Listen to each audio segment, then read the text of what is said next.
Mari kita perkatakan 5 arti Pentakosta yang ketiga. Yang pertama, Pentakosta yang ketiga adalah pencurahan Roh Kudus yang dahsyat di zaman ini, melebihi yang terjadi di Azusa Street. Yang kedua, Pentakosta ketiga akan mengakibatkan penuaian jiwa yang terbesar dan terakhir sebelum Tuhan Yesus datang kembali. Yang ketiga, Pentakosta ketiga akan membangkitkan generasi Yeremia, yaitu anak-anak muda yang dipenuhi Roh Kudus, cinta mati-matian terhadap Tuhan Yesus, tidak kompromi terhadap dosa, dan akan bergerak untuk memenangkan jiwa. Yang keempat, Pentakosta ketiga lahir di Indonesia dan bergerak ke bangsa-bangsa. Gerakan ini dari timur ke barat dan akan kembali ke Yerusalem. Yang kelima, Pentakosta ketiga akan memberikan kuasa untuk menyelesaikan amanat agung, dan setelah itu Tuhan Yesus datang kembali.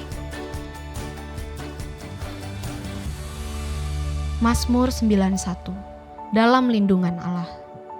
Orang yang duduk dalam lindungan yang maha tinggi dan bermalam dalam naungan yang maha kuasa akan berkata kepada Tuhan, tempat perlindunganku dan kubu pertahananku, Allahku yang kupercayai. Sungguh, dialah yang akan melepaskan engkau dari jerat penangkap burung, dari penyakit sampar yang busuk. Dengan kepaknya, ia akan menudungi engkau. Di bawah sayapnya, engkau akan berlindung. Kesetiaannya ialah perisai dan pagar tembok. Engkau tak usah takut terhadap kedahsyatan malam, terhadap panah yang terbang di waktu siang, terhadap penyakit sampar yang berjalan di dalam gelap, terhadap penyakit menular yang mengamuk di waktu petang. Walau 1.000 orang rebah di sisimu, dan 10.000 di sebelah kananmu, tetapi itu tidak akan menimpamu. Engkau hanya menontonnya dengan matamu sendiri, dan melihat pembalasan terhadap orang-orang fasik. Sebab Tuhan, ialah tempat perlindunganmu. Yang maha tinggi, telah kau buat tempat perteduhanmu. Malapetaka tidak akan menimpa kamu, dan tulah tidak akan mendekat kepada kemahmu.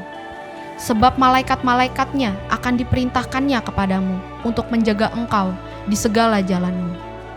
Mereka akan menatang engkau di atas tangannya, supaya kakimu jangan terantuk kepada batu. Singa dan ular tedung akan kau langkahi. Engkau akan menginjak anak singa dan ular naga. Sungguh, hatinya melekat kepadaku, maka aku akan meluputkannya. Aku akan membentenginya sebab ia mengenal namaku. Bila ia berseru kepadaku, aku akan menjawab. Aku akan menyertai dia dalam kesesakan. Aku akan meluputkannya dan memuliakannya. Dengan panjang umur akan kukenyangkan dia, dan akan kuperlihatkan kepadanya keselamatan daripadaku. Shalom saudara, Sinode Gereja Betel Indonesia atau GBI sebagai bagian dari tubuh Kristus selain menerima pengakuan iman Nisea dan pengakuan iman Rasuli, Sinode GBI juga memiliki pengakuan iman sendiri. Pengakuan iman GBI terdiri dari 12 butir pengakuan yang merupakan ringkasan pokok-pokok kepercayaan dan pengajaran GBI yang bernafaskan Pentakostal. Adapun pengakuan iman GBI versi ringkas adalah sebagai berikut.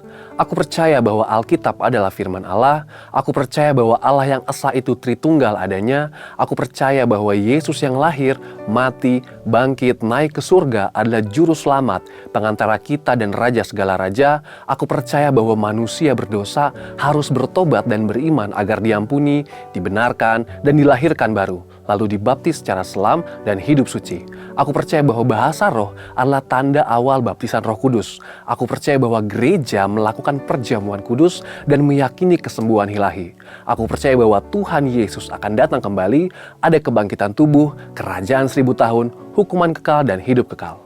Dari setiap butir pengakuan iman GBI versi ringkas tadi, kita dapat melihat nafas Pentakostal yang kental, yaitu melalui poin bahasa roh adalah tanda awal baptisan Roh Kudus.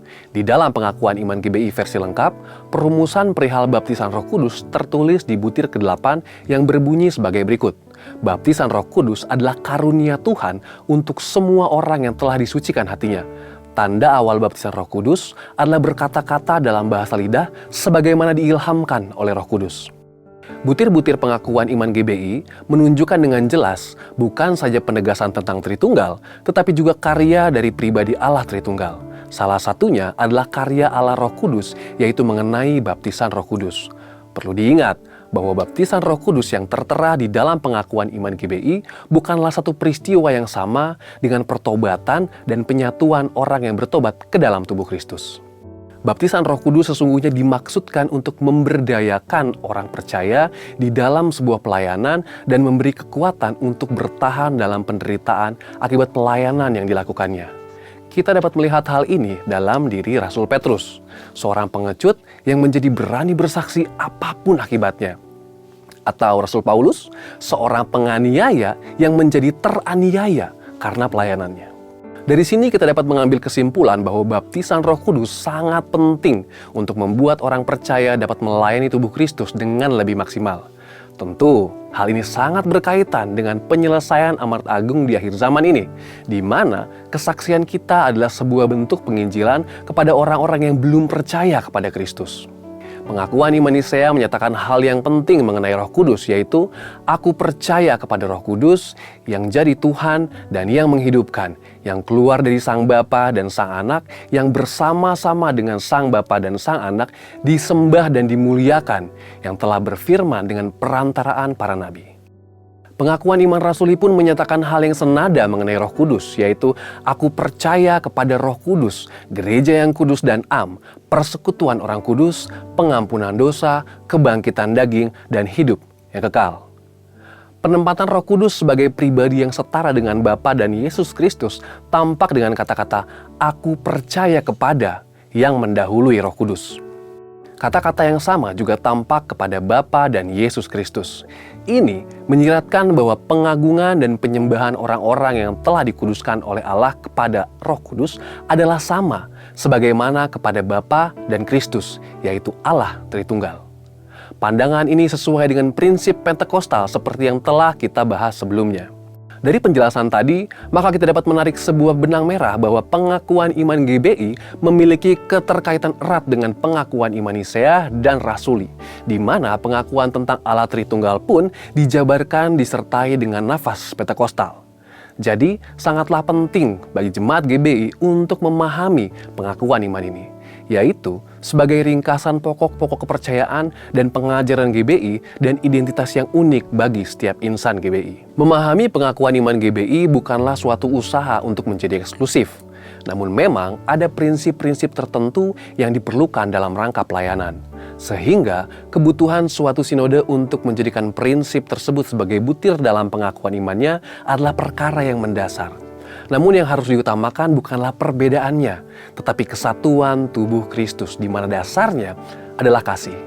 Mari kita mengingat nasihat Rasul Paulus di dalam Kolose 3 ayat 14. Di atas semuanya itu, kenakanlah kasih sebagai pengikat yang mempersatukan dan menyempurnakan. Saudara, untuk penjelasan lebih lengkap dari tim teologi kami, silakan untuk membuka link yang ada di atas atau scan QR Code yang tersedia. Tuhan Yesus memberkati.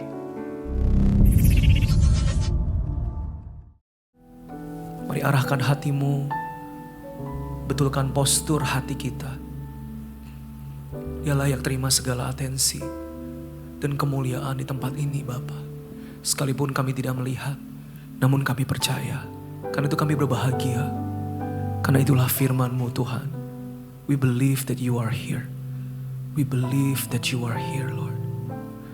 So that's why hari ini kami mau memutuskan untuk menyembah-Mu. Kami memutuskan untuk bernyanyi, Tuhan Yesus. Bermazmur bagi nama-Mu, Tuhan. Apa yang gak beres dalam hidup kami, Tuhan yang bereskan. Kami sedang mengalami proses, biar kami keluar sebagai pemenang, Tuhan. Tapi hari ini, segala waktu ini adalah milik Tuhan. Dan segala atensi kami adalah milik Engkau, ya Bapa. We worship you, Lord. Yes, we worship you, Lord. Kami menyembah Engkau dengan segenap hati, dengan segenap jiwa. Ku sembah Kau, Yesus. Ku bermazmur bagimu. Kaulah gunung batuku, pertahananku, Allahku yang ku percaya, Yesus. Engkau indah, Engkau mulia, kejamahan-Mu dirasakan, biar kasih-Mu dinyatakan, kemuliaan-Mu kami lihat. Oh, hadir di tempat ini, memenuhi ruangan ini. Yesus, itu yang kami mau, itu yang kami mau. Tuhan, bersekutu dekat dengan-Mu Bapa.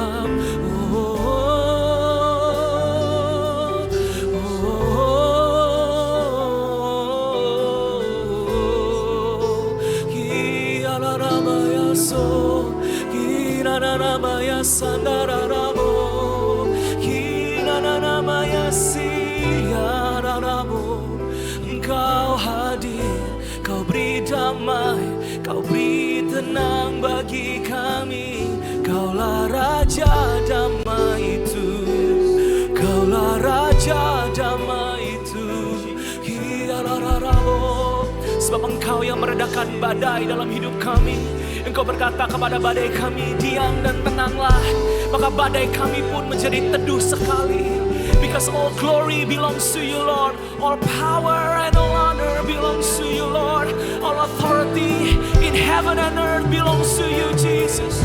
Kiranabaya sandarabaya sandar, kiranabaya sandarabaya sandarabaya. Penuhi kami dengan Roh-Mu, Tuhan. Oh, glory.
honor to your majesty. hatimu. Forever, forever, all praise to you.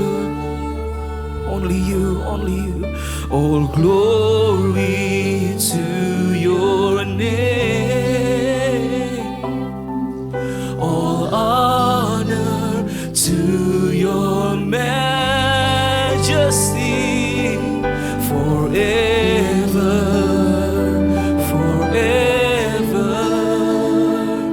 All praise to you alone. All praise, all praise to you alone. All praise, all praise to you alone. You are worthy, Lord. You are worthy, Lord.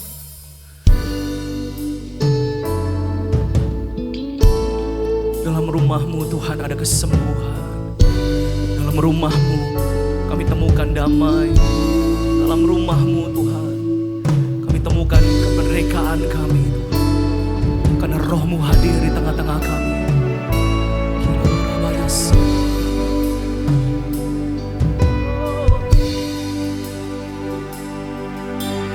Jehovah Rafa, sumber kesembuhan.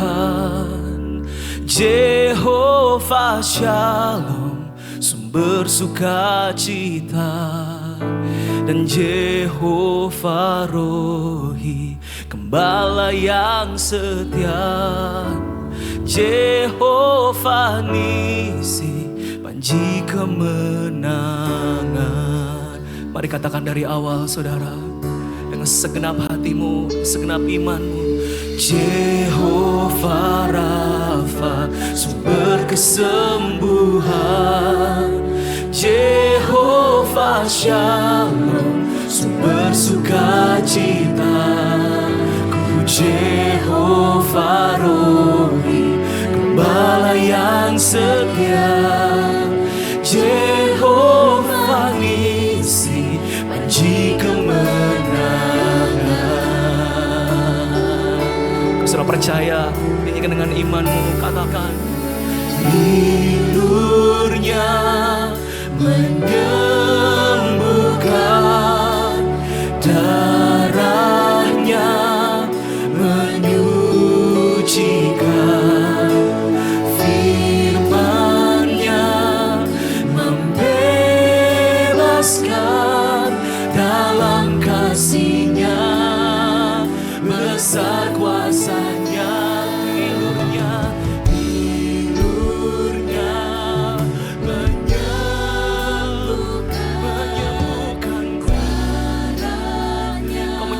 Masa lalu kami, Tuhan.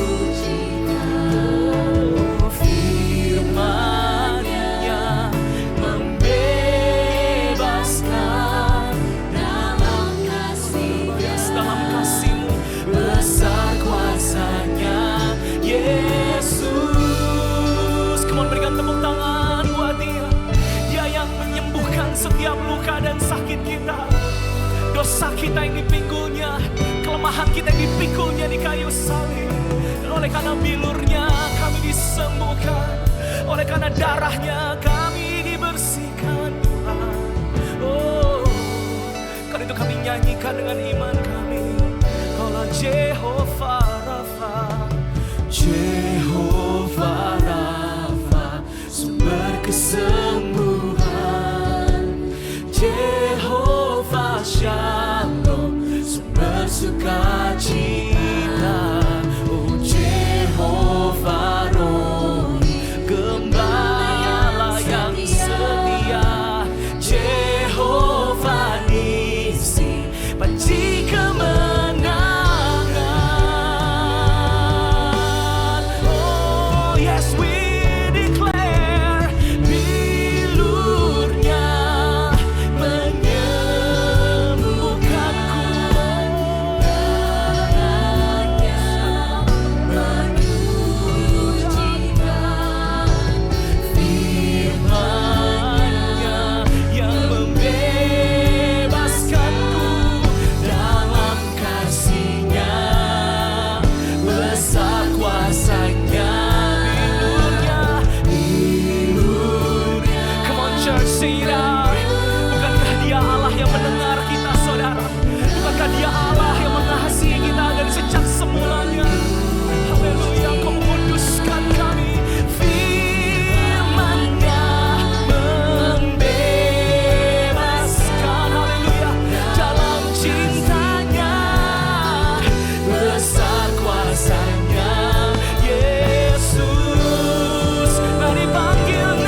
kuasanya, besar kuasanya. Kami tahu dalam Kau menyembuhkan kami, dalam kasih-Mu yang gak pernah gagal Tuhan, dengan kuasa-Mu yang terlalu besar, yang terlalu ajaib bagi kami. Oh, dalam kasih, oh thank you for loving me. Besar kuasanya, dalam kasih-Nya Kau mengasihi kami. Besar kuasanya. Mari bersama kita bangkit berdiri, saudara. Katakan dalam kasih, dalam kasih-Nya bagiku, bagimu. Besar kuasa, sungguh tak terduga. Dalam kasih-Nya besar kuasanya. Oh Yesus, we cry out to you Lord. Yesus, kami berseru nama Yesus, kami berseru nama Yesus yang menyelamatkan kami. Yesus,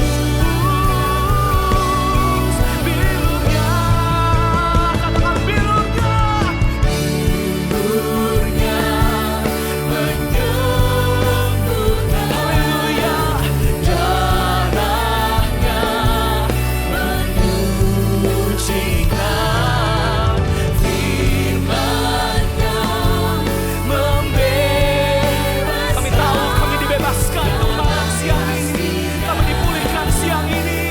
Oh, karena bilurnya, bilurnya menyembuhkanku. Darah Yesus menyucikan, firman-Nya membebaskan. Dalam kasih-Nya besar kuasanya. Dalam kasih-Nya besar. Mari saudara kita berserah dengan Dia. Dalam kasih-Nya besar kuasanya. Yesus, berikan tepuk tangan buat Dia. Yesus yang menjaga kami, Yesus yang menyertai kami, Yesus yang dipuji, yang menyembuhkan. Sekali lagi tepuk tangan buat Dia. Yesus, dalam kasih-Nya besar kuasanya. Dalam yang mengasihi kita, saudara, besar yang Dia lakukan karena Dia mengasihi. Dalam, we are in Christ Jesus, besar kuasanya. Dalam kami dalam kasih-Mu. Oh, dalam kasih-Nya besar kuasa. Katakan Yesus, kami dikasihi, kami dicintai, dan kami tidak ditinggalkan Tuhan. Terima kasih buat kasih yang besar. Kami mau berikan yang terbaik bagi Tuhan, karena Tuhan telah lebih dahulu memberikan yang terbaik. Kau mati bagi kami Tuhan, karena Kau mengasihi kami. Sungguh tidak tergantikan perbuatan-Mu bagi kami. Ampuni kami yang jauh. Tarik kami kembali mendekat kepada salib-Mu yang indah. Kepada salib-Mu Tuhan yang mengasihi kami. Terima kasih. Upon this praise and upon this worship Lord, biar yang terikat Tuhan lepaskan. Yang berbeban berat Tuhan angkat beban, berikan kelegaan. Tuhan buka pintu-pintu Tuhan. Berikan promosi dan multiplikasi supaya orang melihat. Dalam nama Yesus ada kemenangan. Supaya hidup kami jadi kesaksian bagi banyak orang. Terima kasih Bapa. Kami tahu Engkau hadir di tempat ini. Kami siap untuk lebih lagi memberi yang terbaik bagi kemuliaan nama-Mu. Sama-sama kita katakan, amin. Tepuk tangan buat Tuhan Yesus, Bapak Ibu Saudara. Boleh tepuk tangannya lebih lagi buat Tuhan kita, Saudara. Katakan haleluya. Katakan haleluya.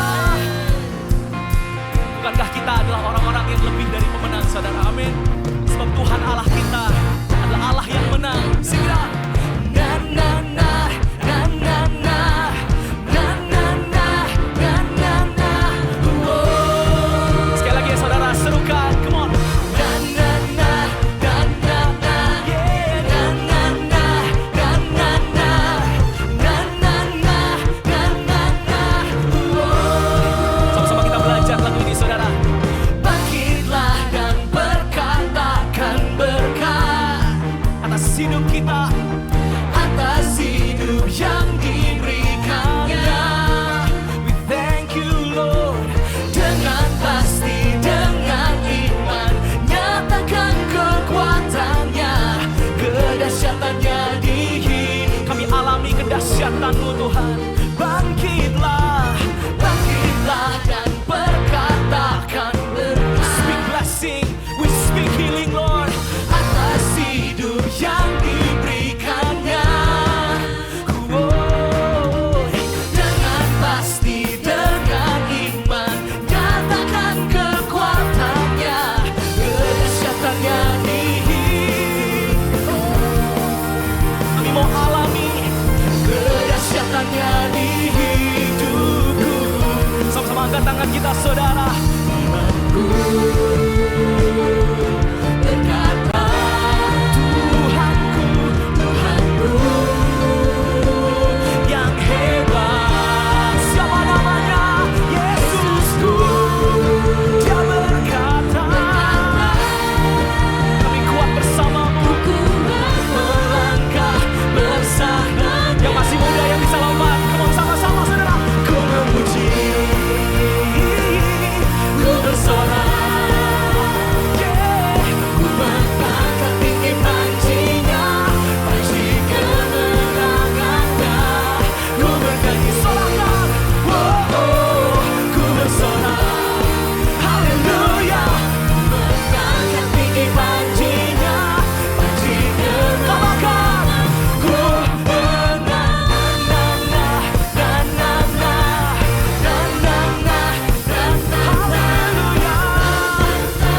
yang ini jadi lagu kemenangan kita, Saudara. Katakan dari awal, bangkit. Bangkitlah dan berkatakan berkat. We speak blessing Lord, atas hidup yang diberikannya. Dengan pasti, dengan iman, nyatakan kekuatannya, kedahsyatannya di hidup. Biar kami mengalami keajaiban-Mu Tuhan, kedahsyatannya di hidupku. Ini iman kami, imanku berkata,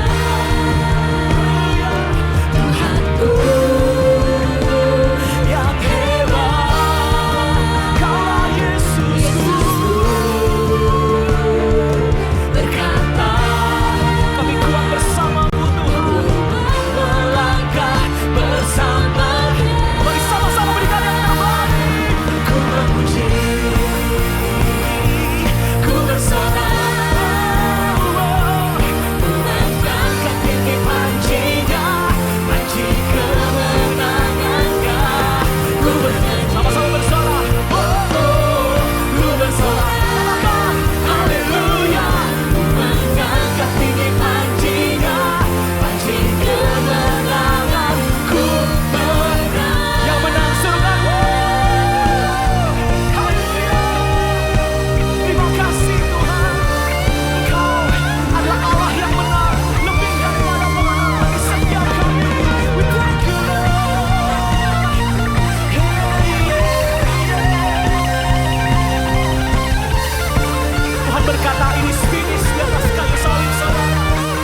berikan tepuk tangan yang meriah buat Tuhan Yesus. Haleluya. Tidak ada yang mustahil bagi nama Tuhan. Yang percaya katakan amin, saudara. Boleh colek kiri kanan, katakan nothing is impossible for God.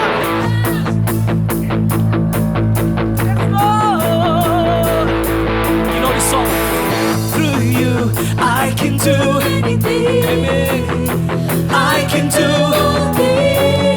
cause it's you who gives me strength. Bukan karena kuat kita, saudara, tapi oleh karena Roh-Nya. Through you blind eyes. Hallelujah. Strongholds are broken. Hallelujah. I am living by faith. Nothing is impossible.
Percaya, tepuk tangan di atas kepala kita. Tidak ada yang mustahil bagi Allah kita. Amin, saudara.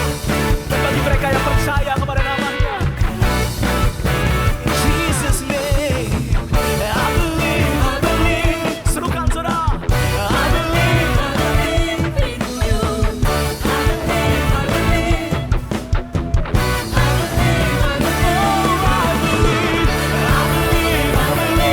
Yes, Lord. I believe.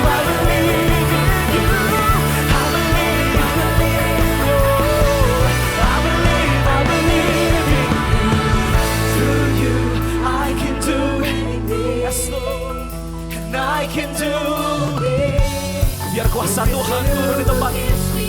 Mujizat terjadi. Nothing is impossible.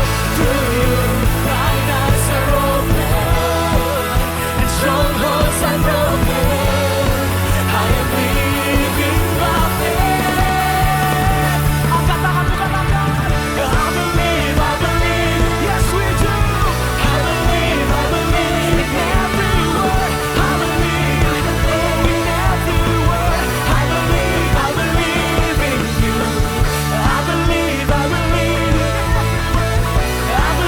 I believe in Jesus. I believe, we believe. I believe in you.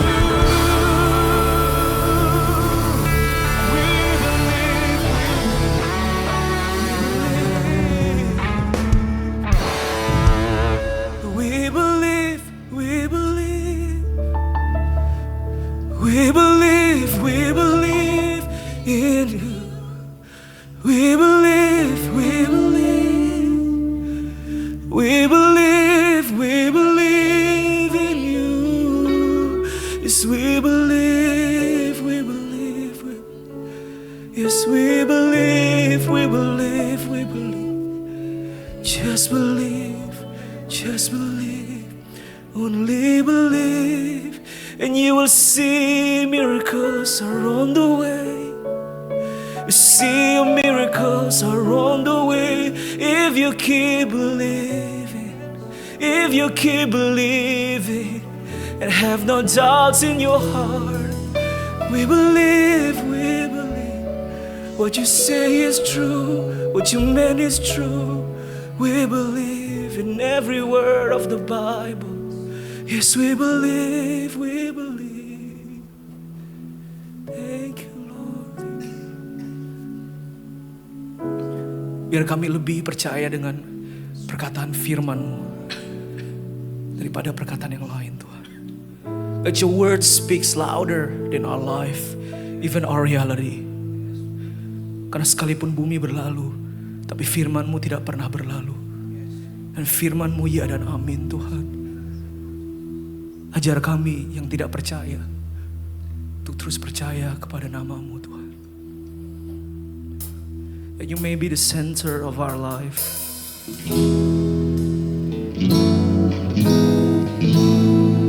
You may be the focal point of everything, Lord. Ajar kami Tuhan. Oh, teach me to involve You in every matter, 'cause You were.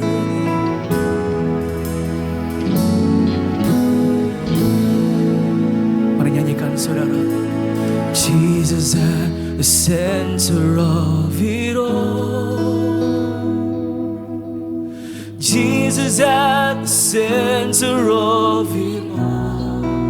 Everything from beginning to the end, it will always, it's always been You, Lord. Jesus, everybody sing Jesus at the center of it all.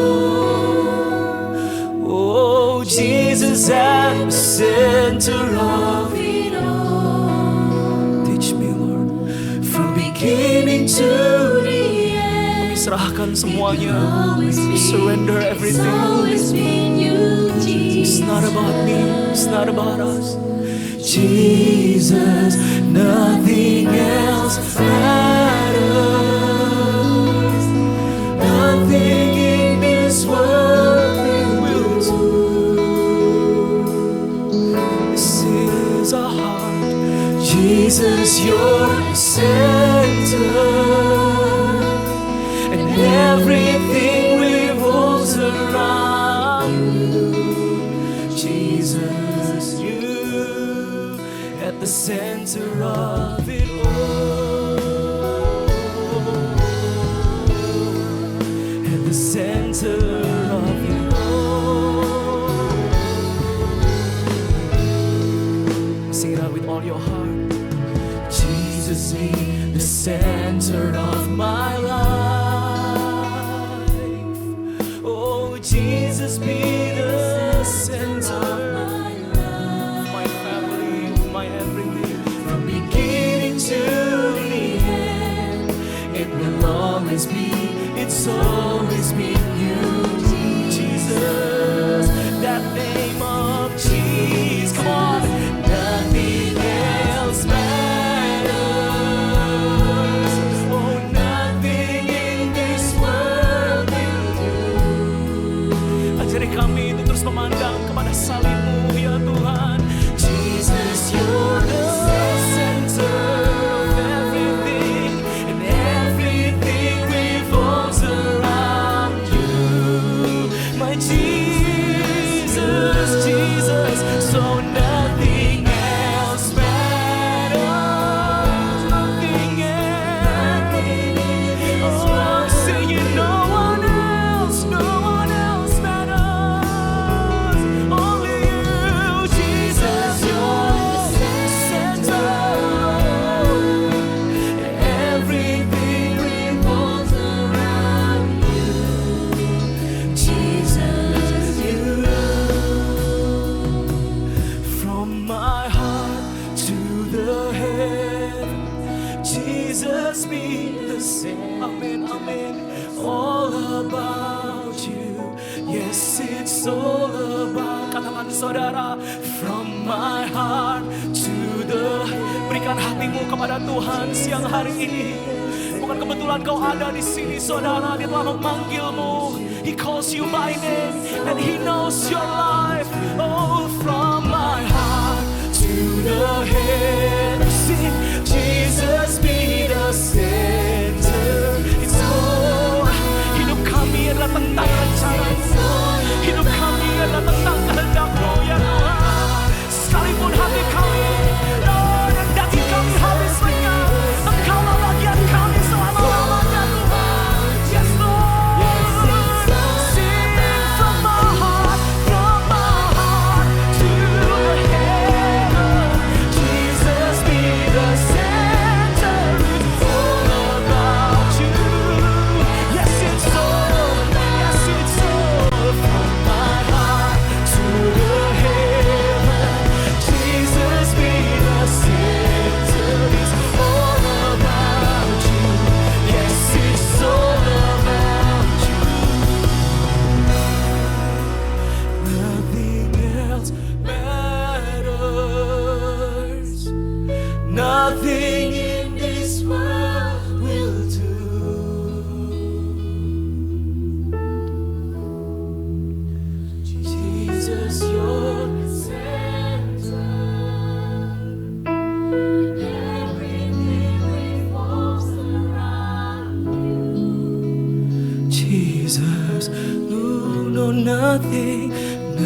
nothing else, and nothing in this world will do. We love you, Jesus, you're center. Everything revolves around you, Jesus, you. From my heart to the, nyatakan saudara, Jesus, Jesus, you're the center. It's all about you. Yes, it's all about you. From my heart to the heavens, Jesus, Jesus, Jesus, Jesus. Yes, it's all. Come on, keep singing, keep singing. From my heart to the heavens, Jesus. Komitmen lagi sama Tuhan, saudara. Komitmen lagi sama Tuhan, saudara. Tanggalkan semua beban dan dosamu. From my heart all the way to the heavens, Lord. It's all about you. Yes, it's all from my heart to the heavens. Jesus be the center. Oh, everything. Yes, it's all about you. From my heart to the heavens. Jesus be the center. All about you. Yes, it's all about you. Nothing else matters. Nothing in this world.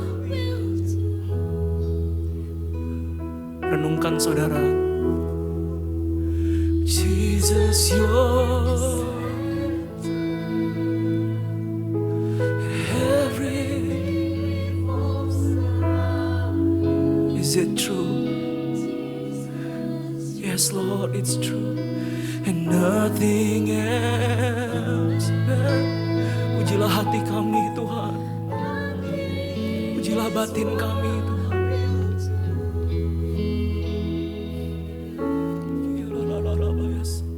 Jesus, you're the center, center.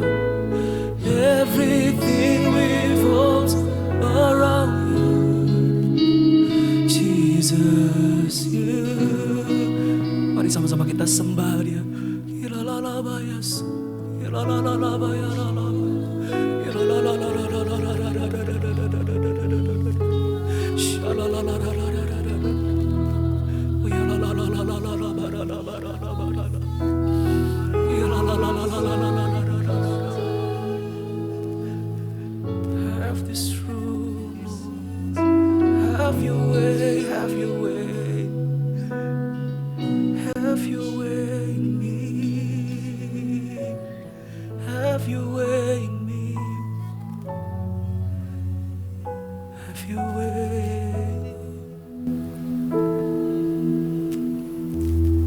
Bapa di surga, berkati setiap hati yang datang mencari Engkau di tempat ini. Berkati setiap hati yang lapar dan haus akan Engkau. Berkati setiap hati yang mau duduk di kaki-Mu mendengar perkataan-Mu, untuk mendapatkan bagian terbaik yang Tuhan sudah sediakan buat kami semua. Dan biarlah firman-Mu yang adalah bagian terbaik yang Kau sediakan buat kami, mendapatkan tempat yang terbaik dalam hati kami. Sehingga hari ini kami boleh tahu tidak pernah sia-sia kami datang beribadah kepadamu, karena Engkau senantiasa menyediakan berkat buat kami semua, boleh mengalami perjumpaan yang lebih dalam lagi dengan Engkau lewat firman-Mu, hadirat-Mu, dan kasih-Mu. Terima kasih Bapa, dalam nama Tuhan Yesus. Amin. Amin. Haleluya.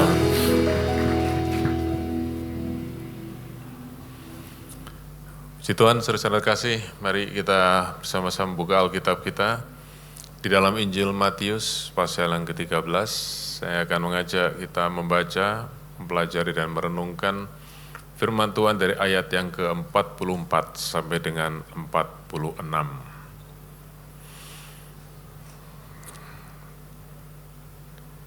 Saudara-saudara sudah mendapatkan ayat firman Tuhan ini, saya ajak kita baca sama-sama ayat firman Tuhan ini. Ini adalah perkataan Tuhan itu sendiri, yaitu tentang perumpamaan, tentang harta terpendam dan mutiara yang berharga. Nah, saya ingin kasih sedikit konteks, saudara-saudara. Matius pasal 13 itu adalah bagian dari pengajaran Tuhan Yesus yang berisi 7 perumpamaan. Ya. Dan ke-7 perumpamaan ini adalah bicara tentang kerajaan surga atau kerajaan Allah. Dan saudara tentu ingat perumpamaan yang pertama, itu perumpamaan tentang penabur. Ya, saudara tahu yang menabur benih, ada yang jatuh tepi jalan, di tanah berbatu, tanah bersemak duri, tapi juga tanah yang baik. Nah, klimaks daripada 7 perumpamaan tentang kerajaan surga itu ada di perumpamaan yang ke-6 ini, yaitu perumpamaan tentang harta yang terpendam dan mutiara yang berharga. Mari kita baca sama-sama, mulai ayat yang ke-44. Hal kerajaan surga itu seumpama harta yang terpendam di ladang, yang ditemukan orang, lalu dipendamkannya lagi. Oleh sebab sukacitanya, pergilah ia menjual seluruh miliknya, lalu membeli ladang itu. Demikian pula hal kerajaan surga itu seumpama seorang pedagang yang mencari mutiara yang indah. Setelah ditemukannya mutiara yang sangat berharga, ia pun pergi menjual seluruh miliknya, lalu membeli mutiara itu. Saudara, apakah itu kerajaan Allah? Kerajaan Allah, kalau kita bicara kerajaan, pasti kita bicara tentang satu area di mana di situ ada raja yang berkuasa, dan di area di mana raja itu berkuasa, maka seluruh apa yang menjadi keinginan, kehendak, kemauan dari raja itu harus terjadi di daerah itu. Oke, di area itu. Nah, itu sebabnya kalau kita mengerti saudara tentang kerajaan Allah ini, maka kita bisa mengerti apa yang Tuhan Yesus ajarkan untuk kita berdoa. Ya, Bapa kami di surga, dikuduskanlah namamu, datanglah kerajaanmu di bumi, jadilah kehendakmu di bumi seperti di surga. Nah, apa artinya di bumi? Saudaraku, di bumi itu bukan bicara soal bumi ini sebagai tempat, tetapi bicara, saudaraku, siapa yang mendiami bumi, yaitu umat manusia, saudara dan saya. Jadi kalau kita bicara jadilah kehendakmu di bumi, berarti terjadi dalam kehidupan saudara dan saya. Itu namanya kita ada di dalam kerajaan Allah. Nah, saudara, berada dalam kerajaan Allah itu berarti berada di bawah otoritas Allah, di bawah kehendak Allah, dan kita tahu itu adalah bicara soal keselamatan. Karena kalau saudara membaca di dalam surat Kolose pasal yang pertama, ayat 13 dan 14, Rasul Paulus berkata demikian, Kolose pasal 1 ayat 13 dan 14. Ia telah melepaskan kita, Allah telah melepaskan kita dari apa? Kuasa kegelapan. Ya, bicara tentang kekuatan iblis yang mencengkeram hidup kita. Allah telah melepaskan itu dan memindahkan kita ke dalam kerajaan anaknya yang kekasih. Dipindahkan dari gelap ke dalam kerajaan anak yang terkasih. Pasti saudaraku bicara tentang apa? Keselamatan. Nah, ayat 14 lebih jelas lagi. Di dalam dia, di dalam anaknya itu Yesus, kita miliki apa? Penebusan, yaitu pengampunan dosa. Jadi orang yang masuk dalam kerajaan Allah adalah orang-orang yang mengalami penebusan dan pengampunan dosa di dalam Tuhan Yesus.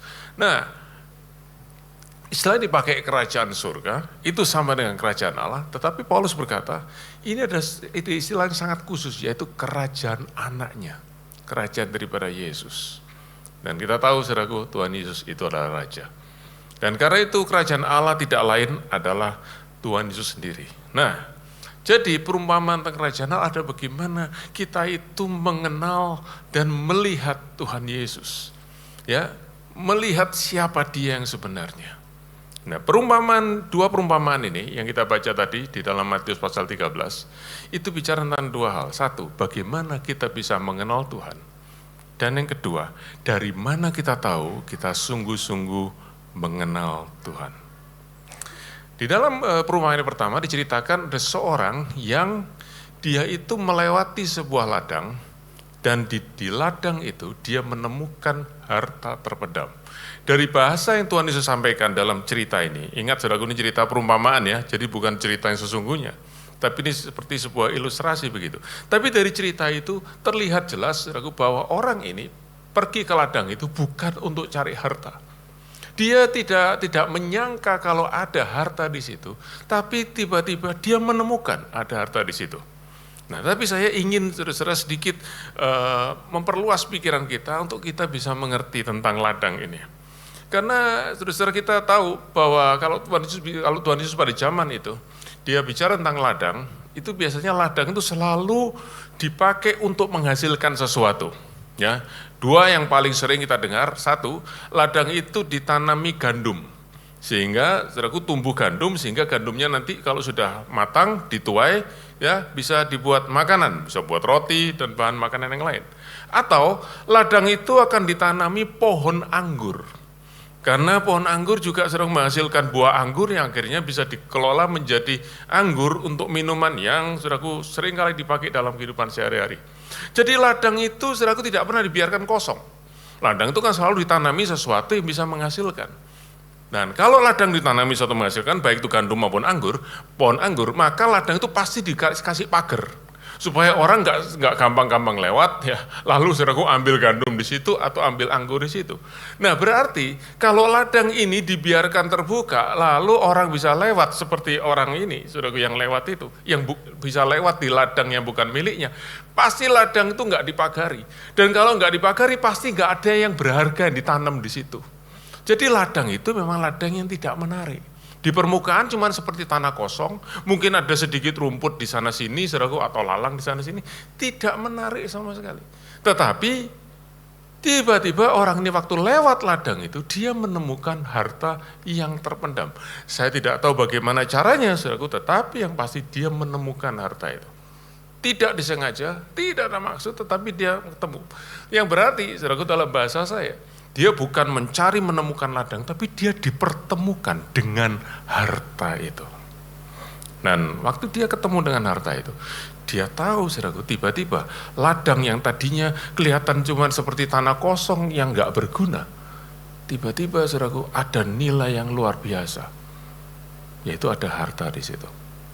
Dia segera pulang dan dia segera jual semua miliknya untuk beli ladang itu. Nah, Tuhan Yesus cerita ini sebagai perumpamaan. Perumpamaan itu saudaraku cerita tetapi punya pesan dan makna yang dalam dan yang khusus. Apa itu? Nomor satu, dia berkata begini, seperti orang itu menemukan ladang, maka saudara dan saya, ya, kita menemukan Kristus, menemukan Tuhan Yesus. Saya tidak tahu berapa ya saudara yang sudah sungguh-sungguh kenal Tuhan. Saudara tadinya nggak kenal Tuhan, saudara dengar, saudaraku, Injil, saudara dengar firman Tuhan, saudara jadi kenal Tuhan, saudara jadi percaya kepada Tuhan. Ya, saudara-saudara, ini, orang ini menemukan ladang itu, benar-benar kebetulan yang kalau kita pakai bahasa rohani, kasih karunia. Bukan karena usahanya yang keras, bukan karena dia cari, tapi harta itu yang sebenarnya menemukan dia. Kalau saudara dan saya hari ini percaya kepada Tuhan Yesus, saudara-saudara, itu bukan karena kita tuh lebih baik dari orang lain, bukan karena kita yang pertama-tama mencari Tuhan, tetapi karena kita bertemu dengan Tuhan dari kasih karunia dan kemurahan Tuhan. Saudara ingat, tidak semua orang yang mendengar nama Yesus itu percaya kepada Yesus. Saudara tahu itu? Ya? Saudara mungkin punya teman, punya family, anggota keluarga saudara, yang tahu nama Yesus, tahu saudaraku, saudara adalah seorang Kristen mengikut Yesus, tapi mereka tidak percaya kepada Tuhan Yesus. Tapi saudara bisa percaya, kenapa? Bukan karena saudara lebih baik, Tapi karena kasih karunia saudara yang membuat saudara bisa menemukan Yesus itu sebagai juru selamat, sebagai Tuhan di dalam kehidupan kita. Karena itu jangan kita sombong, tetapi kita justru merendahkan diri dan mengucap syukur. Tuhan, terima kasih. Kalau hari ini saya bisa percaya kepadamu karena Engkau yang membuat aku bisa percaya dan melihat siapa Yesus itu. Juru selamat, Tuhan yang hidup. Bahkan anak Allah yang hidup, Allah yang turun menjadi manusia. Sehingga aku boleh percaya kepadanya. Ya, nah, tetapi saudara-saudara, ada satu hal yang penting juga yang Tuhan disampaikan di kisah ini, yaitu apa yang terjadi setelah orang itu menemukan harta yang terpendam itu di ladang yang kelihatannya biasa, ladang yang tidak menarik, yang mungkin saudaraku tidak ada orang mau beli. Karena mereka mungkin merasa buat apa ladang ini tidak bisa ditanamin gandum, nggak bisa ditanamin anggur, nggak ada gunanya, nggak ada nilainya. Tapi orang ini beli dan dikatakan apa? Dia menjual seluruh miliknya. Kalau bicara seluruh miliknya, ya berarti seluruh, saudaraku, nggak ada yang sisa. Apa saudaraku yang paling berharga yang dia jual mungkin? Rumahnya mungkin, oke? Zaman itu belum ada mobil, oke? Tapi mungkin saudaraku dia punya ternak, dia punya kambing, oke? Atau domba, atau dia punya lembu, gitu, atau sapi. Atau mungkin dia punya keledai yang sering dipakai sebagai alat transportasi, saudaraku, atau kuda, saudaraku, dia jual. Kemudian apa lagi? Dia mungkin simpan emas di rumahnya, dia jual, saudaraku. Apa lagi? Dia mungkin punya barang-barang berharga, saudaraku, sampai mungkin alat-alat dapur, semua yang bisa dijual, dia jual semuanya untuk dapatkan harta. Dengan kata lain, dia tukar semua miliknya dengan ladang itu. Dia beli ladang itu. Saudara, kalau ada orang beli ladang yang tidak ada tanamannya seperti itu, pada zaman itu, saya percaya tetangga-tetangganya, teman-temannya akan tanya, ada apa kamu beli ladang itu? Itu tidak bisa ditanamin, tidak bisa menghasilkan, itu tidak ada untungnya buat kamu, nggak ada profit buat kamu. Untuk apa kamu beli ladang itu? Habiskan uang sekian banyak. Cuma dapat tanah kosong seperti itu, ya. Dan kalau orang ditanya seperti itu, apa jawabannya? Saya beli ladang itu bukan karena saya ingin dapat gandum atau anggur, tapi saya ingin dapat harta yang terpendam di situ, yang orang lain tidak bisa lihat. Saudara, perenungan buat kita semua ya. Saudara, kenapa jadi orang Kristen? Kenapa saudara menjadi pengikut Yesus? Kalau jawaban saudara adalah, saya ikut Yesus karena saya ingin dapat berkat ini, berkat itu. Berarti saudara seperti orang beli ladang, supaya apa? Bisa dapat gandum atau bisa dapat anggur. Bisa menghasilkan, ladang itu bisa menghasilkan sesuatu. Tapi bukan karena harta yang ada di situ. Saudara, kalau kita sungguh-sungguh kenal Tuhan, kita ditanya oleh orang, kenapa kamu percaya Yesus, kenapa kamu ikut Yesus? Jawaban kita bukan karena Tuhan Yesus bisa kasih sama saya berkat, Tuhan Yesus bisa buat hidup saya lebih baik. Tapi satu, karena saya tahu Tuhan Yesus itu yang paling berharga, yang paling mulia. Dan karena itu saya mau percaya kepada dia. Itu sama seperti orang ini yang beli ladang, bukan cari anggur, cari gandum, tapi hanya untuk dapatkan harta yang terpendam. Sekali lagi saudara-saudara, kalau Tuhan Yesus katakan, ini harta terpendam, orang tidak bisa lihat. Tapi kalau saudara dan saya bisa lihat, itu benar-benar hanya kemurahan Tuhan. Saya ingin saudara lihat satu ayat ya, di dalam surat 2 Korintus pasal 4, ayat yang ketiga. Rasul Paulus berkata begini, jika Injil yang kami beritakan juga masih tertutup. Jadi Paulus berkata ini, kalau aku beritakan Injil, apa sih Injil itu? Tuhan Yesus, berita tentang Tuhan Yesus yang mati, tersalib, dan bangkit untuk keselamatan kita, tertutup juga, artinya apa? Tersembunyi, orang tidak bisa lihat, orang tidak bisa ngerti, maka ia tertutup untuk mereka yang akan binasa. Ayat 4, mereka yang dibutakan oleh ilah zaman ini. Nah, sehingga mereka tidak bisa melihat, seperti harta yang tersembunyi, tidak bisa melihat apa cahaya Injil tentang kemuliaan Kristus. Mereka tidak bisa melihat kemuliaan Kristus. Oke, tapi ayat berikutnya berkata apa? Ayat yang kelima. Ayat yang keenam. Sebab Allah yang berfirman dari gelap akan terbit terang. Mari baca sama-sama kalau saudara bisa. Ia juga membuat terangnya bercahaya dalam hati kita, supaya kita beroleh terang dari pengetahuan tentang apa? Kemuliaan Allah yang nampak pada wajah Kristus. Saudara, kalau saudara mengerti kemuliaan Tuhan Yesus, kenapa? Allah yang memberi terang pada kita. Kalau tidak, kita tidak bisa melihat itu. Jadi saudaraku, jangan lupa bersyukur. Bukan hanya kita bersyukur untuk Tuhan Yesus yang menyelamatkan kita, tapi bersyukurlah kita bisa percaya kepada Dia. Karena hanya oleh kasih karunia kita bisa melihat dan kita bisa mengenal Tuhan sebagai juru selamat. Karena terang yang Allah berikan pada kita. Tetapi sekarang, pertanyaan begini. Seperti orang ini, waktu dia beli ladang itu dia jual semuanya, dia lepaskan semua, dia tukar semuanya. Saudara-saudara, apa tandanya kalau orang sudah menemukan harta? Apa tandanya kalau kita sudah menemukan Yesus sebagai harta? Tidak ada yang kita sayangkan di dalam hidup kita ini. Kita rela lepaskan semuanya. Kita rela sering mendapatkan Yesus walaupun kita mungkin tidak bisa lagi mendapatkan apa yang selama ini kita inginkan, kita idam-idamkan dalam hidup ini. Saudara pernah dengar cerita atau mungkin saudara pernah tahu orang yang karena dia nggak punya uang, dia harus jual miliknya yang berharga. Nggak tahu apa itu. Oke? Mungkin kenang-kenangan ya, benda yang berharga dia jual untuk supaya bisa dapat uang. Saudara, waktu orang ini melakukan itu pasti hatinya apa? Sedih sekali. Dia harus berpisah dengan milik kesayangannya. Ya, kasihan sekali dan kita bisa bersimpati kepada orang itu. Tetapi orang ini sudah dalam perumpamaan ini, waktu dia menjual semua miliknya, dia dalam ayat 44 dikatakan apa? Dia tidak sedih, dia tidak menangis, tapi dia katakan dia justru apa? Bersuka cita. Kehilangan banyak hal, saudaraku. Sekarang dia nggak punya rumahnya lagi, dia nggak punya lagi, saudaraku, semua yang miliknya, tapi dia bersuka cita. Kenapa? Karena dia menemukan harta di ladang itu jauh lebih berharga daripada semua yang dia punya.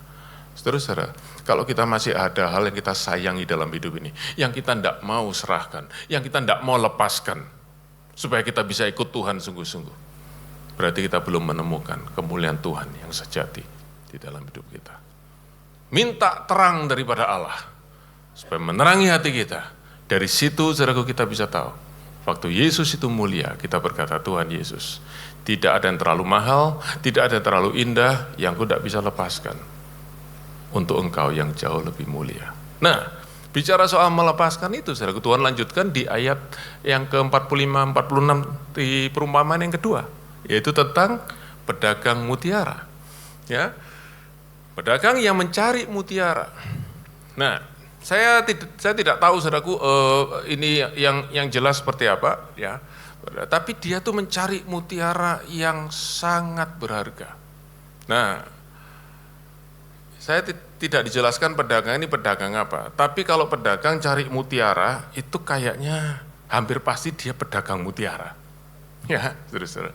Jadi dia mungkin sudah punya mutiara, ya, sesuatu yang jadi barang dagangannya. Ya, dia beli satu, dia jual untung, dia beli lagi, saudaraku, ya. Dan dia mungkin mulai punya banyak mutiara, dia juga punya banyak uang, dia juga punya banyak harta yang lain. Tapi dia merasa masih ada satu yang kurang dalam hidupnya. Dia masih ingin dapat satu lagi, yaitu dia tahu ada mutiara yang sangat-sangat berharga. Nah, seperti apa mutiaranya saya nggak tahu. Tapi saya baca satu artikel tahun 2006, di Filipina ditemukan satu mutiara oleh seorang nelayan yang sampai hari ini itu, saudaraku, pegang rekor mutiara terbesar yang pernah ditemukan. Beratnya 34 kg. Harganya, kalau saudara baca di artikel ini, saudara-saudara, ya, harganya diperkirakan tahun 2006 itu 100 juta dolar Amerika. Kalau tahun 2026, 20 tahun kemudian, saudaraku, dihitung pakai inflasi, itu harganya sudah 160 juta dolar Amerika. Kalau saudara kurskan rupiah hari ini, saya tadi hitung cepat-cepat, saudaraku, kira-kira 2,74 triliun rupiah harganya ini, mutiara ini. Siapa saudara, seandainya saudara punya uang 2,74 triliun, beberapa saudara berkata, saya imani, oke? Nah. Siapa saudara yang kalau punya uang 2,74 triliun, saudara bersedia beli mutiara ini? Siapa kira-kira? Tidak ada ya? Tidak ada. Pedagang ini beli, saudaraku.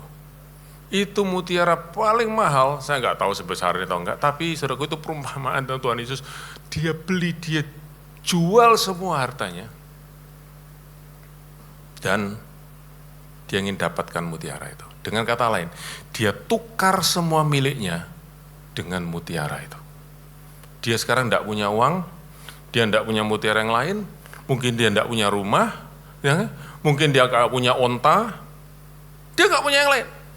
Tapi dia cuma punya satu mutiara tuh, dan dia jauh lebih senang punya satu mutiara daripada punya semua yang lain. Saudara-saudara, saya ingin kita sungguh-sungguh merenungkan dalam hati kita. Sebab seringkali kalau kita mendengar, saudara-saudara, apakah saudara sudah kenal Tuhan, maukah saudara kenal dengan Tuhan Yesus? Supaya apa? Saudara bisa dapat ini. Itu yang seringkali kita dengar. Tapi perumpamaan ini tidak berkata kalau engkau kenal Tuhan, engkau bisa dapat ini. Justru sebaliknya, kalau engkau kenal Tuhan, engkau akan lepaskan ini dari dalam dirimu. Berbalikan sekali, saudaraku. Dan itulah namanya Injil Kerajaan Surga yang diceritakan oleh Tuhan Yesus sendiri. Saudara-saudara, inilah hal yang kita harus renungkan sungguh-sungguh. Mengapa pedagang itu mau jual semua miliknya, tukar semua milik dengan satu mutiara itu? Karena mutiara itu sungguh-sungguh berharga di dalam hatinya. Saudara, kalau saudara lihat tadi gambar dari foto dari mutiara yang terbesar di dunia itu ya, saudara pasti juga mengakui, kalau saudara yang ngerti mutiara ya, apalagi saudara yang juga punya mutiara, koleksi mutiara, saudara pasti tahu itu mutiara luar biasa harganya. Tapi pikiran kita berkata, itu mahal, itu berharga, hati kita suruh beli nggak mau. Karena itu saudaraku tidak cukup kita kenal sesuatu yang indah di pikiran kita. Itu harus menjadi berharga di hati kita. Itulah sebabnya Tuhan Yesus berkata dalam Matius pasal 6 ayat 21, di mana hartamu berada, di situ hatimu berada.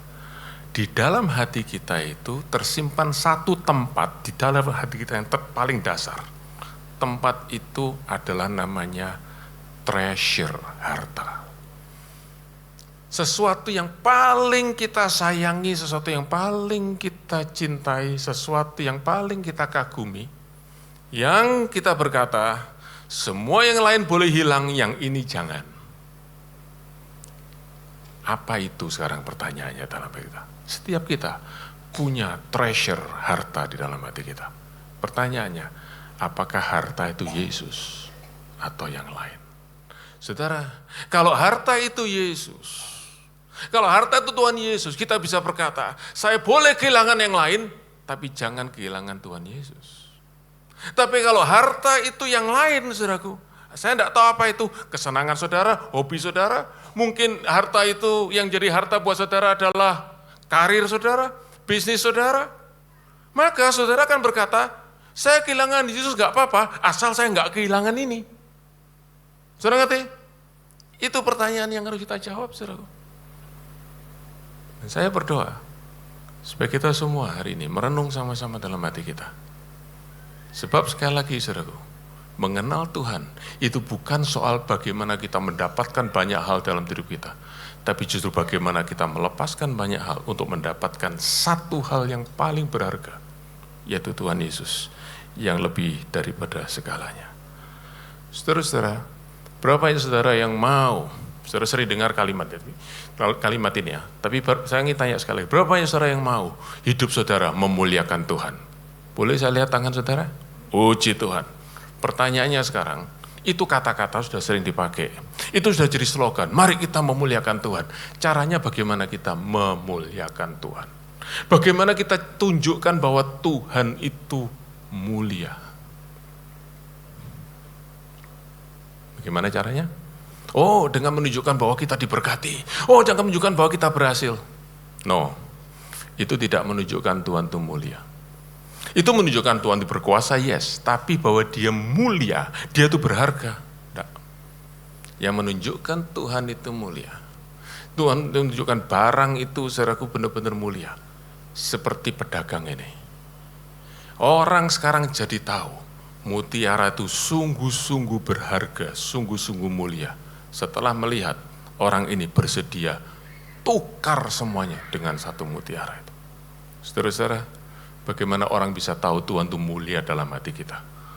Waktu kita tidak menyayangkan apapun dalam diri kita. Selama Tuhan itu tetap disukakan, disenangkan. Selama kita bisa ikut Tuhan, selama kita bisa menyembah, melayani Dia, kita tidak takut kehilangan apa benar. Orang mulai melihat, wow, kamu rela ya kehilangan ini demi Yesusmu. Kalau begitu, pasti Yesusmu itu mulia. Kalau enggak mungkin kau mau kehilangan semua itu. Saudara-saudara, itulah hal yang sederhana yang saya ingin bagikan kepada saudara. Bagaimana Tuhan itu dimuliakan di dalam kehidupan kita. Dan pedagang ini maupun orang yang tadi beli ladang itu, mereka bukan sekedar beli. Mereka habiskan semuanya, tukar semuanya. Mereka sacrifice, semuanya dikorbankan. Hanya demi ladang atau harta itu dan mutiara itu. Itu yang dialami Rasul Paulus. Dia berkata dalam Filipi pasal 3, 7-9. Dia berkata gini, tetapi apa yang dahulu kuanggap keuntungan bagiku, sekarang kuanggap rugi karena Kristus. Nanti kan ya, yang dulu nilainya tinggi, sekarang nilainya jadi rendah. Kenapa? Bukan karena nilainya dia berubah, tapi karena aku sekarang melihat yang jauh lebih mulia daripada itu, yang namanya Kristus. Ayat yang ke-8. Malahan segala sesuatu kuanggap rugi, karena pengenalan Kristus Yesus Tuhanku lebih mulia daripada semuanya. Dan oleh karena dialah aku telah melepaskan semuanya itu dan menganggapnya sampah, supaya kau memperoleh Kristus. Jadi Paulus sampai berkata, yang dulu aku sayang-sayang, sekarang aku ketemu Kristus, itu kelihatan seperti sampah. Dan karena itu kalau melepaskan, enggak apa-apa. Saudara, siapa di sini yang pernah buang sampah? Buanglah sampah di tempatnya ya, selalu seperti itu ya.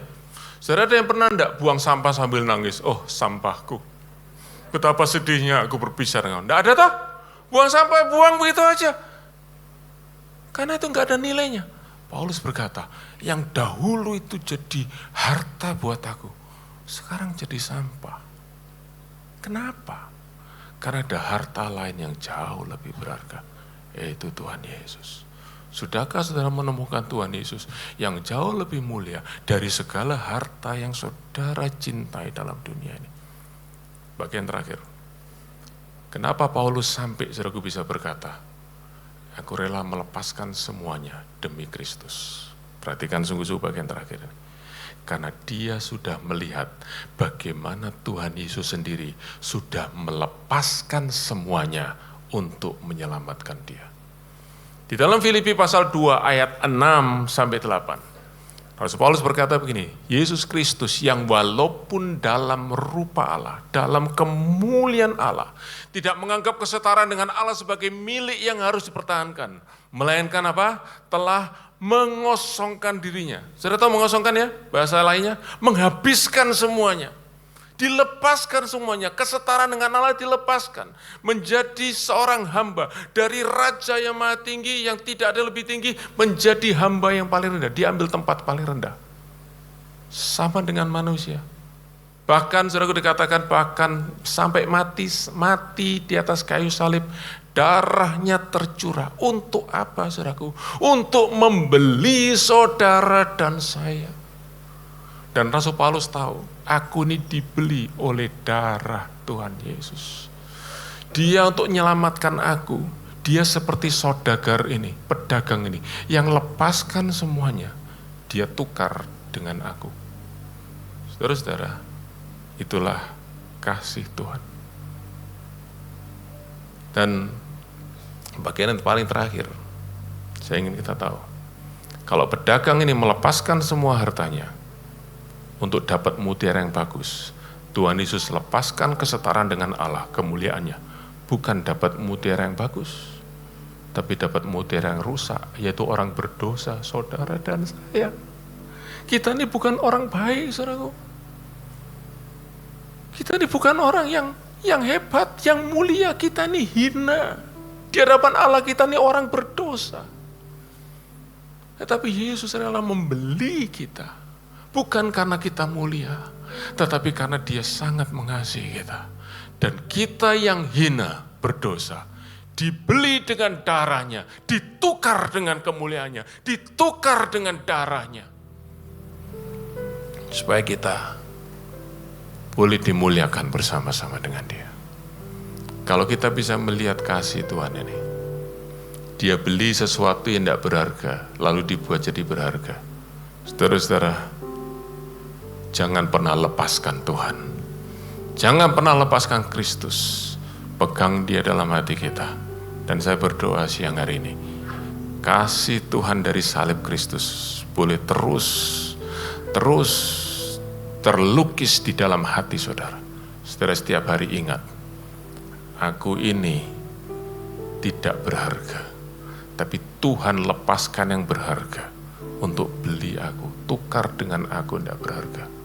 Mengapa aku tidak mau lepaskan semuanya, supaya Tuhan itu menjadi harta di dalam hatiku. Biarlah kasih Tuhan hari ini membuat saudara melihat kemuliaan Kristus dan membuat Dia menjadi harga yang berharga. Sehingga saudara berkata, Tuhan, tidak ada yang lain dalam hatiku selain Engkau. Haleluya. Haleluya. Pandang salib Kristus. Pandang salib Kristus. Dan terima kasih-Nya yang membuat kita melihat Dia itu mulia dalam hati kita. Amin. Mari bangkit berdiri sama-sama. Ku bawa hatiku, penyembahanku, ku semakin berkurang, Yesus semakin bertambah. Ku bawa hatiku, penyembahanku, ku semakin berkurang, Yesus semakin bertambah. Mengikut Yesus, itulah kesukaan hatiku. Lepas semua aku untuk mengenal kehendaknya di hidupku. Mengiring Yesus, itulah kekuatan hidupku. Ku yakin anugerahnya mampu jadikanku hamba yang berkenan selalu. Mengikut Yesus, itulah kesukaan hatiku. Ku lepas semua untuk mengenal kehendaknya di hidupku. Mengiring Yesus, itulah kekuatan hidupku. Ku yakin anugerahnya mampu jadikanku hamba yang berkenan selalu. Mari kita berdoa. Bapa di surga, biar oleh kuasa Roh Kudus tuliskan firman dalam hati kami. Tapi juga wahyukan kebenaran ini. Sebagai mengenal kasih karunia yang sudah menyelamatkan kami. Engkau turun dari surga. Engkau melepaskan semuanya. Untuk membeli kami yang sebenarnya tidak berharga. Kami yang berdosa. Kami yang harusnya terhukum. Engkau menebus kami Tuhan. Engkau menukar kami dengan darah-Mu. Engkau rela kehilangan semuanya, bahkan Engkau rela kehilangan nyawa-Mu untuk kami. Tuhan, biar itu terlukis dalam hati kami. Biar itu termeterai dalam hati kami. Dan biar kasih-Mu itu yang membangkitkan di dalam hati kami. Satu kekuatan yang kami berkata, Tuhan, kalau Engkau mengasihi kami begitu rupa, Engkau lepaskan semuanya untuk menyelamatkan kami. Tuhan, tidak ada yang terlalu berharga dalam diri kami yang kami tidak bisa lepaskan. Supaya kami boleh mendapatkan Engkau menjadi harta kami. Biarlah Engkau ada di tempat yang paling dalam hati kami. Sehingga kami tidak pernah menukar Engkau dengan yang lain yang ada dalam dunia ini. Seberapapun menarik, seberapapun menggiurkan, sucikan hati kami. Kuduskan oleh kuasa kasih-Mu. Sehingga kami boleh tahu, Tuhan, biar kami boleh kehilangan yang lain. Asal kami tidak pernah kehilangan Engkau. Harta yang berharga dan harta yang kekal. Semua harta di dunia ini satu kali kami akan tinggalkan. Tapi Engkau adalah harta yang kekal yang kami tidak akan pernah hilang dari dalam kehidupan kami. Karena itu Tuhan terus tuntun hati kami, perjalanan iman kami, mengenal Engkau lebih lagi, mengenal Engkau lebih lagi. Sehingga apa yang hari ini mungkin kami anggap sebagai keuntungan berharga, satu kali kami tahu, tidak ada yang lain yang berharga selain Yesus dalam hati kami. Tuhan Juru Selamat, Raja kami. Terima kasih Tuhan, berkat-Mu meteraikan di dalam hati kami semua lewat firman-Mu ini, dalam nama Tuhan Yesus. Amin. Amin. Silakan duduk saudara-saudara. Mari kita memberikan persembahan. Tuhan berkati setiap tangan yang memberi persembahan dan berkati orang-orang yang mengelola persembahan ini supaya dapat memuliakan Tuhan. Di dalam nama Yesus kami berdoa, haleluya, amin. Bagi saudara yang memberikan persembahan, saudara dapat mentransfer ke nomor rekening yang ada, atau scan QR Code yang tersedia di layar dan juga di kursi saudara. Dan bagi saudara yang memerlukan amplop persembahan, saudara dapat mengangkat atau melambaikan tangan agar usher dapat membantu saudara. Selamat memberi. Dan berikut adalah pengumuman kegiatan Puri Intergen Church minggu ini. Mari bersama-sama mengalami hadirat Tuhan dalam doa dan penyembahan Intergen Prayer Selasa 10 Maret 2026 jam 7 malam di Revival Hall, Gedung House of Blessing. Hai wanita-wanitanya Tuhan, mari datang dalam ibadah Women in Christ Kamis 12 Maret 2026 jam 10 pagi yang akan dilayani oleh Jeffrey S. Chandra di GBI Puri Indah Mall, basement G4 Zona Merah. Kami mengundang saudara yang berusia di atas 55 tahun untuk hadir dalam ibadah Kristal Ministry Puri Intergen Church. Kita akan bersama-sama memuji dan menyembah Tuhan, serta menerima kebenaran firman yang akan disampaikan oleh gembala kita, Pendeta Samuel Gunawan. Datanglah dengan hati yang siap diberkati dan dipulihkan. Ibadah ini akan diadakan pada hari Rabu, 11 Maret 2026, pukul 10 pagi, bertempat di Main Hall Gedung House of Blessing. Pastikan saudara hadir dalam ibadah ini. Hai para dewasa muda, This is your place. Kita nggak cuma datang, but we grow.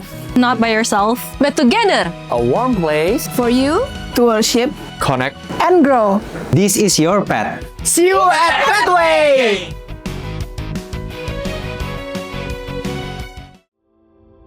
Hai Church, Puri Intergen Church kembali mengadakan kegiatan Pet Meal yang akan dilaksanakan pada Sabtu 14 Maret 2026. Kita akan membagikan paket makanan kepada para pemulung di daerah Joglo. Bagi saudara yang rindu untuk menabur, dapat menyalurkannya dengan cara transfer melalui rekening BCA GB Puri Indah di nomor 709 032 0909. Tambahkan kode unik 05 pada nominal transfer atau tuliskan berita Pet Meal.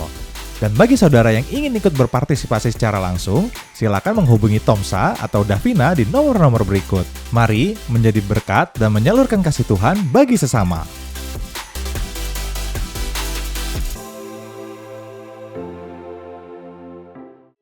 Di kayu salib, kasih terbesar dinyatakan. Yesus memberikan hidupnya supaya kita menerima keselamatan dan pengharapan yang baru. Puri Intergen Church mengundang saudara untuk menghadiri ibadah Jumat Agung pada Jumat 3 April 2026 di gedung House of Blessing pukul 8 pagi, 10.30 dan 13 siang. Ibadah akan dilayani oleh Pastor Samuel Gunawan dan Pastor Dio Angga Pradipta. Mari datang bersama keluarga dan orang-orang terkasih untuk merenungkan pengorbanan Kristus dan mengalami kasih-Nya yang memulihkan.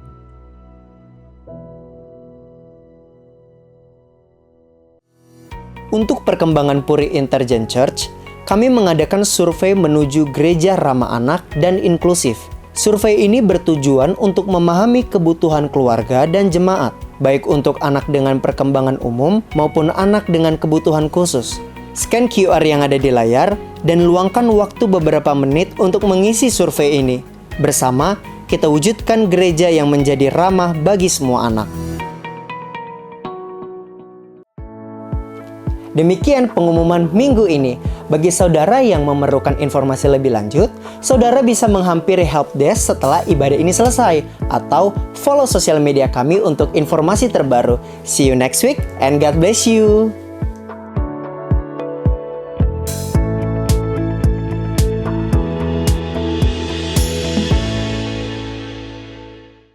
Yuk, sebelum kita berpisah, mari kita bangkit berdiri dan kita akan berdoa mohon berkat Tuhan. Kami mengucap syukur kepada-Mu ya Tuhan, bahwa kasih setiamu Tuhan tidak pernah berakhir bagi hidup kami. Terima kasih Tuhan Yesus, bahwa Engkau adalah mutiara yang berharga itu. Bahwa tidak ada yang dapat menggantikan Engkau di dalam hidup kami. Bahkan kami mau belajar Tuhan, kehilangan segala-galanya untuk mendapatkan Engkau. Ajar kami Tuhan, bahwa di dalam Engkau segala pencapaian kami bahkan sia-sia. Kami menganggap itu sampah. Karena pengenalan akan Kristus lebih berharga dari semuanya. Terima kasih Tuhan buat firman-Mu pada hari ini yang mengingatkan kami. Supaya terus mencari mutiara itu. Terima kasih Tuhan, Kau yang terus menuntun kami hari-hari kehidupan kami. Kami tahu dalam setiap kelemahan kami justru kuasa-Mu menjadi semakin sempurna. Dan sebentar Tuhan, sebelum kami berpisah satu sama lain, kiranya turunkan berkat-Mu kepada setiap kami. Mari kita angkat tangan kita sama-sama. Ya Bapa yang baik, turunkan berkat yang terbaik daripada Allah Bapa. Cinta kasih daripada Putra yang tunggal Tuhan Yesus Kristus.